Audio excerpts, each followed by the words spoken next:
এমন চাপটি খেয়েছেন কখনো? চালের গুঁড়া দিয়ে ঝাল, পেঁয়াজ, ধনেপাতা দিয়ে একদম মাখায় চাপটিটা। আসসালামু আলাইকুম, কেমন আছেন সবাই? আশা করি সবাই খুব ভালো আছেন।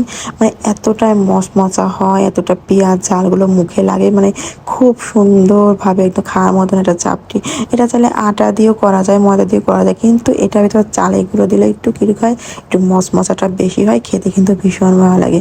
তা সকাল সকাল মানে দুপুর দিকে আমাদের যেটা হয়, মানে অনেক সকালে তো মা ওঠে, তো সকাল থেকে সে শুধু রান্না বান্নার আইটেম ভাবতে থাকে, মানে কি করবে না করবে, মানে এরকম আর কি। তো আপ্পা যেহেতু স্কুলে যায়, সে সব কিছু মানে কমপ্লিট করে ফেলে।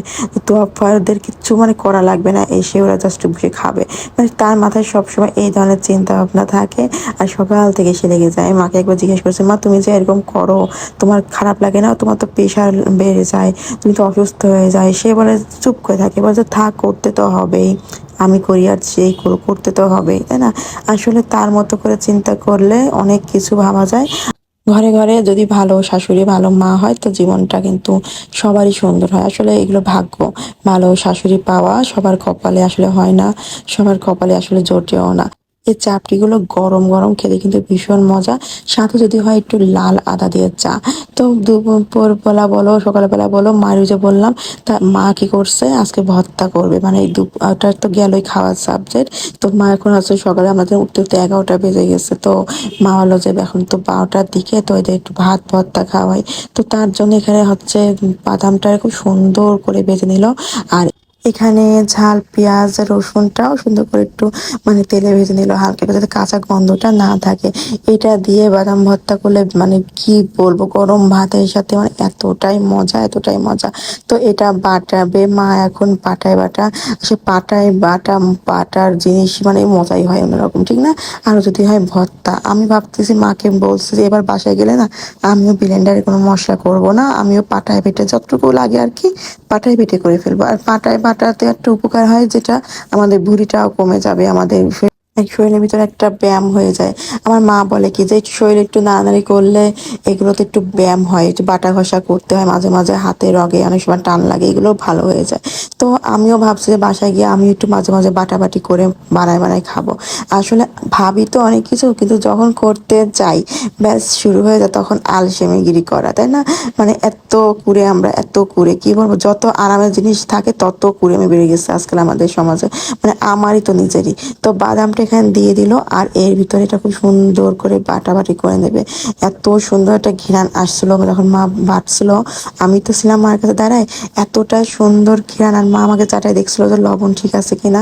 তো এখানে যেহেতু তেল এগুলো কিছুই দেবে না, এই বাদাম ভর্তা মানে বাটা কিন্তু আরো এক রকমের করা যায়, সেটাও কিন্তু বেশ মজা। তো মা আজকে একটু অন্যরকম ভাবে করলো, এটাও একদম বেশ মজা। মা আসলে অনেক ভর্তা বানাতে পারে, অনেক রকমের। আমরা ওই যে বরিশালে ছিলাম না, বরিশালে রান্না বান্না কিন্তু একটু অন্যরকম সুন্দর হয়ে যায়, মানে মজাদার হয়। অনেকে পাটা ঘষার মাধ্যমে অনেক মজা মজা রান্না করতে পারে। তো আমরা যেহেতু বরিশালে ছিলাম, তো মা এরকম অনেক কিছু শিখা, মা এরকম করে করে আমাদেরকে অনেক খাওয়াইছে।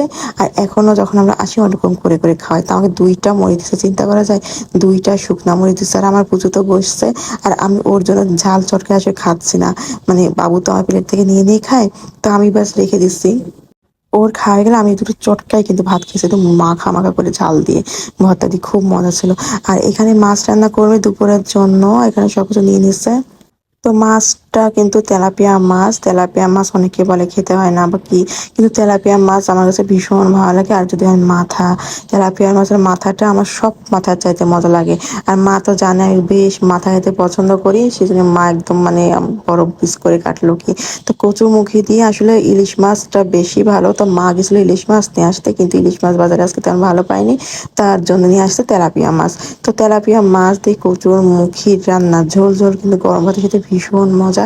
এরকম এক তরকারি হয়ে গেলে কিন্তু আর কিচ্ছু লাগে না। যেহেতু ভিডিওটা অনেক বড় হয়ে যাচ্ছিল, আরো 2-3 রকমের রান্না, সেটা আমি পরে আপনার সাথে শেয়ার করে নেব। তো এখানে যে কচুর কষানোটা হয়ে গেল আর এখন এর ভিতর দিয়ে দেবে পানি, যেহেতু এটা ঝোল ঝোল হবে একদম। এইসব তরকারি আসলে ঝোল নামালেও কিন্তু শুকায় যায়, যেহেতু আলু কচুরমুখী এগুলো আলু টাইপের রান্নাগুলো অনেক বেশি পানি টানে।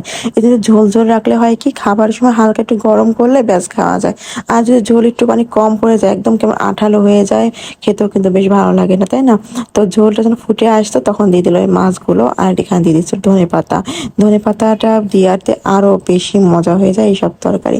তো কেমন লাগলো আমার ভিডিওটা অবশ্যই জানিয়ে দিও, আর আমার পেজটা অবশ্যই ফলো দিতে ভুলো না। আর লাইক কমেন্ট শেয়ার ভালো লাগলে অবশ্যই করবে। তো সবাই ভালো থেকে, আমি আগলা করে ঘেরা নিচ্ছিলাম। আল্লাহ হাফেজ।